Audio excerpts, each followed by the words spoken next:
বাড়ছে বন্যার অবনতি। ইতিমধ্যে প্রায় শতাধিক পরিবার কিন্তু গৃহহীন হয়ে পড়েছে। সনবিল উপকূলের বিভিন্ন গ্রাম থেকে, অর্থাৎ পূর্বাঞ্চল থেকে পশ্চিমাঞ্চলের বিভিন্ন গ্রাম থেকে এই সবাই কিন্তু এই আশ্রয় শিবিরে ইতিমধ্যে আশ্রয় নিয়েছে। অনেকেই কিন্তু তাদের এই আসবাবপত্র বা এই গৃহপালিত পশু ইত্যাদি বাঁচানোর তাগিদে কিন্তু এখনও গৃহবন্দী হয়ে আছে সনবিলের সেই গোপিকানগর, অর্জুননগর, শান্তিপুর ইত্যাদি গ্রামে। আসুন নিয়ে যাই তাদের কাছে, তারা কি অবস্থায় বা কীভাবে দিন যাপন করছেন এই তথ্য আপনাদের সামনে তুলে ধরছি। তো দর্শকবৃন্দ, আমরা আপনাদের জানিয়ে রাখি যে সবাই আমাদের এই পোস্টে শেয়ার করে সরকার এবং প্রশাসনের দৃষ্টি আকর্ষণ করতে এগিয়ে আসুন। সঙ্গে থাকুন, আমরা নিয়ে যাচ্ছি সেই এই বন্যাপ্লাবিত মানুষের মনের কথা আপনাদের কাছে তুলে ধরতে এবং হৃদয়ের কথা।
কেমন অবস্থায় আছেন এখন? আমি অবস্থা তো দেখতেছেন কি অবস্থা আছি এখন, তো বর্তমানে কমলখানি জলের মধ্যে আয়া দাঁড়িয়ে আপনার লগে কথা বলতেছি।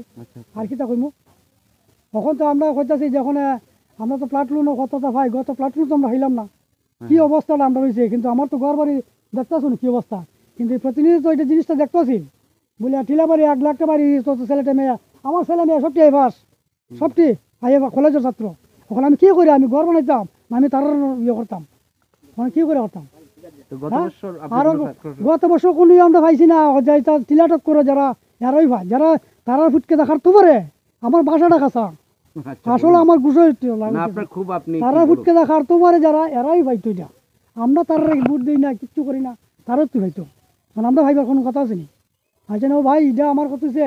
আর বেশি আর মাতিয়ে লাভ নাই, আমার দুঃখ কইটই। কিন্তু অতটুক জলের মধ্যে থাকি আজকে প্রতিনিধি, সময় বয়সী প্রতিনিধি, কিন্তু একটা বড় একটা আশা আছিল যা এমনি তো কত এমএল কত এমপি কত টাকা কিচ্ছু দিলাম, কিন্তু তার কাছে হাত মিলাইতে হয় না। আর হাত মিলাই নিতে আমি কোনো সময় যাইও না। আমার কত বন্ধু হিসাবে একটা জিনিস ভাই, আমার তো এই অবস্থা দুরবস্থা চলি ভাই। এখন তো নিজের মধ্যে বা সমস্যার মধ্যে প্রেসিডেন্ট মেম্বার ওগুলো তো এমএলও আমরা কইলেও চলে, আমরা এমন মেম্বার এটা মেম্বার এমএলএ কোনোদিন আমরা পাইছি না, এটা এমএলএ পাইছি না আমরা কোনো সময় পাইছি না। কিন্তু যেও পাইছি, কিন্তু এমএলএ তো আমার দুঃখটা বুঝতে আছি। এমএলএ কাছে তখন যদি এমএলএ কাছে যাই তো দাবি করতাম পারবো, কিন্তু আমরা দাবি করার যাই না কেন, আমরা কত একজনে বিবেক দিয়ে বিবেচনা করতো, আমার কত লিটুই বিবেক দিয়ে বিবেচনা করতো। আমার কত ভগবানে আমারে জান দিছে, প্রাণ দিছে, কিন্তু আমি যতটুকু পারি আমার জান দিয়ে আপনার চেষ্টা করে আমি কোনো দুয়ার পাওয়া তারা কিছু ক্যাম্পে যায়, আমি কিন্তু যেতাম পারিনি কেন, আমি যাই না কেন। আজকে আমার কথা বাদ দিয়ে আমার সরকার আমি তুলা তো দিবনি, সরকার তো আমার তুলা দিত না, কত সরকার তো দেখতো আমি যেন একজন ভোটার অধিকার তো আমার আছে নাই। গতবার যখন আপনার ঘর বন্যার কবলে মানে এইভাবে অনুরূপ ভাবে মানে গতবারও আপনি বন্যায় কবলিত হয়েছিলেন, তো এই সময় কোনো না আমার কাছে কেউ হয়েছে না। আমার এই তো 3200 টাকা আমি গেছি সার্কুলো যাওয়ার পরে হইলাম প্রাঞ্জল সার দিয়ে হইলাম, স্যার আমার তো ইয়রে জিগাইলাম ওই যে কিতা নাম খালিবাড়ি সন্নুমণি চলে যে, আচ্ছা হ্যাঁ কইলাম ভাই আমার তো ভাবে চলতাম যাই মাঝে সাহায্য আসবেন তো আমি 2 টাকা সাহায্য না কোনো মাই কেলালে কইতার বনি এই খালিবাড়ির বুক সন্মিলের বুক কোনো মাই কেলালে কইতাতো না বলে 2 টাকা সাহায্য দিন সরকারে, এমন মাই কেলালে কইতার বনি এইটা না ভাই। সাংবাদিক ভাই আইসো যখন তো এইবারের এই বন্যায় আপনি যেভাবে ক্ষতিগ্রস্ত হচ্ছেন বা এই গৃহবন্দী হয়ে পড়ছেন, এখন এই প্রশাসন বা সরকারের কাছে কি চাইছেন? না আমি কিচ্ছু চাইছি না, আমি কারোর কাছে কোনো কিচ্ছু দেওয়া করছি না, চাইছো না কেন, এই সময় আমার নাই, এই সময় নাই আমার কাছে, যে সময় পাশে পাইলাম না। হয় এটা তোমার ইয়ত বলুন অ্যাকাউন্ট কি বেটা অ্যাকাউন্ট, এখন আমার অ্যাকাউন্ট সবসময় আমার অ্যাকাউন্ট তাজা থাকে, অ্যাকাউন্ট আমার কোনো সব ভুল না, কয়টা আমি কইতাম তুমি ডকুমেন্ট খারাপ দিছো ভুল দিছো এটা লাগে হয় কিনা আচ্ছা না পাই ফাইলে না পাইলে না পাইছি তো প্রাঞ্জল সাল গেছি কি সার্কুলার যাওয়ার পরে কইল প্রাঞ্জল সাল এখন স্যার আপনার এখানে তো আমার ইয়ে আসেনি প্লাটুন ইয়ে আসেনি 3200 টাকা আমি তো হইলাম না ঠিক আছে তো দেখতে করতে পাইবা তো ঢুকবো আমি কোনদিন ঢুকবো স্যার কোনদিন পরে ঠিক না পাইবা আমিও কোনো পাই ওখানে মানুষের রেশন বেশন কত কিচ্ছু আনে কিন্তু আমি তো কিচ্ছু পাই না আচ্ছা ভাই আইসো ঠিক আছে সাংবাদিক আইসো ওখানে আপনারা দেখুন দেখে যায় না আর কি তা বলবো আমি আমার আর বলার কিছু নাই তখন যদি আপনারা যদি জানেন আমার বাড়ি দেখতে দিতেছেন এই অবস্থা জলমগ্ন অবস্থা দেখুন যে অবস্থা দেশের তখন ভগবানের কাছে প্রার্থনা করি সবসময় ভগবান তখনও মানুষ যাতে সুন্দর এইভাবে তা রাখো আমি ভগবানের কাছে এই ভক্তি করি আর কিছু চাই না আমি সরকার আমার তুলা দিব নি রেশন পাইলে আমি কিনা আমার পেট ভরবো নি হয়তো সেইটা না সবে হয়তো আমিও খাইতাম আচ্ছা কেমন সমস্যায় ভুগছেন এই বন্যা কবলে পড়ে? ভুগছি তো বহুত তেমন বোকা ভুগছি এটা আমার লাইফে এটা এরকম বোকা বুঝি না গত প্লাট থেকে আর এইবার প্লাট কিন্তু আমি যেমন বোকা ভুগছি এটা কইবার মতো না দেখতে শুনি অবস্থাটা গতবারও গতবারও সেম কিন্তু আমার বাড়ির পাশে দিয়া মেশিন নাও চালাই আনিছে মানুষে কিন্তু আমার বাড়িটা দেখছে না আমি কইছি না সময় আমার সময় বলছি তারাটা কে মেনতাম না ইলা পাবলিক আমি না দীপক না বুঝছেন নি ইলা পাবলিক আমি না এটা লাগে আমি ডাকছি না তো এবারের এখন কি চাইছেন? তখন আমি চাইছি না কিছু তারা যদি আমার অবস্থা দেখিয়া যদি তারা কিছু দেয় তে দিল না দিলে নাই ওখানে আমারে গেছিলাম ওখানে বস্তা নাই ঘরে ধান সম্পূর্ণ লামাইলাম ওই তো ওখানে 30 মন ধান আছে একটা কথা ঘর ওই সম্পূর্ণ ধান দেখছেন ফার করতেছে ধান ফার করতেছে অঙ্কিতা করমু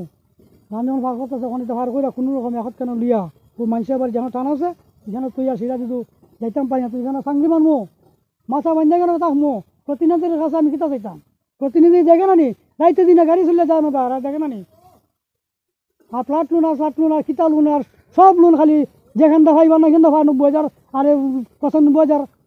যারা চাকরি আর বাড়ির মাঝে 2টা দিন এরা পায় ফ্লাট লোন এমনটা ঘটেছে আপনাদের সঙ্গে? ওই ঘটছে আমি দেখাই দিমু তো কিন্তু দর্শকবৃন্দ আপনারা দেখছিলেন আমি ঘর ভাইমু কতটুকু হয় তখন আমি কইছি চাইতাম না আমি কইছি আমি নিটুরে কইছি ভাই বন্ধু হিসাবে একটা ঘর যদি দেখ আমি এটাই খুশি আমার লাইফে ফার্স্ট আর লাইফে লাস্ট মনে করলে আমার আর কিচ্ছু সরকার সাথে বেতন পান। তো দর্শকবৃন্দ এখন অনেকটাই এই পড়ন্ত বিকেল আমরা কিন্তু এখন এই আপনারা নিশ্চয়ই আমার এই ভুক্তভোগী দাদার কথা শুনছিলেন ওনার ক্ষোভ উনি ব্যক্ত করেছেন অবশ্যই আমরা জনপ্রতিনিধি সহ সরকারের এই দৃষ্টি আকর্ষণে আজকের এই প্রতিবেদন তো সঙ্গে থাকুন দর্শকবৃন্দ আরও এই বন্যাপীড়িত এই পরিবারের লোকদের কাছে আমরা নিয়ে যাচ্ছি আপনাদেরকে ধন্যবাদ।